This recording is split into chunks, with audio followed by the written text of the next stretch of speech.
आज मालेगांव शहर social democratic party of India की तरफ से प्रेस रिलीज के जरिए, प्रेस कॉन्फ्रेंस के जरिए आप लोगों को जो तयशुदा उम्मीदवार हैं उनकी लिस्ट दी गई। मालेगांव शहर के अंदर social democratic party of India एक मजबूत सियासत, एक तामीर पसंद जहनीत रखने वाली सियासत को परवान चढ़ाना चाहती है। जैसा कि आप सब लोग मालेगांव की शहर की आवाम भी बेहतर तरीके से ये बात जानती है कि मालेगांव शहर के अंदर इंतहाई घटिया और निचली किस्म की सियासत गुज़िश्ता तकरीबन 15 से 20 सालों से जारी है और आवाम एक ऑप्शन ना होने के तहत दो अलग अलग लोगों को कभी ये तो कभी वो इस तरीके से परेशान रहती है। मगर social democratic party of India Malegaon शहर के अंदर काम की सियासत, मुद्दे की बात और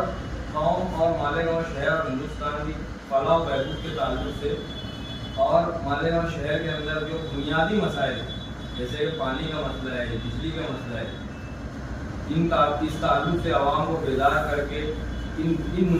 बुनियादी मुद्दों पर इलेक्शन कराना चाहते हैं। हम आवाम और दूसरी जो सियासी पार्टी है उनसे भी अपील करते हैं कि आप जो बड़े चेहरे हैं उनको देख करके वोट ना दें। आप ये जो इलेक्शन है आपके इलाके का, आपके वार्ड का इलेक्शन है और आपके मसाइल का इलेक्शन। अगर आपने ये मौका जो तकरीबन 7 से 8 साल के बाद आपको मिला है, अगर गंवा दिया तो अगले 5 साल भी आप इसी तरीके से हालात का और मफाद पर सियासी लीडरान का रोना रोते हुए गुजार देंगे। तो ये वक्त है कि आप जागें, आगे बढ़ें और जो लोग शहर के अंदर तामीर पसंद और मजबूत ज़हनीत रखते हैं उनके हाथों को मजबूत करें। यही अपील करके मैं अपनी बात करूँ। आज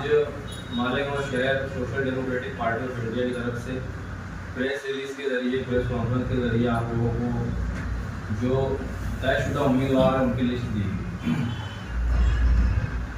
मालेगांव शहर के अंदर social democratic party of India एक मजबूत सियासत, एक तामीर पसंद जहनीत रखने वाली सियासत को परवान चढ़ाना चाहती है। जैसा कि आप सब लोग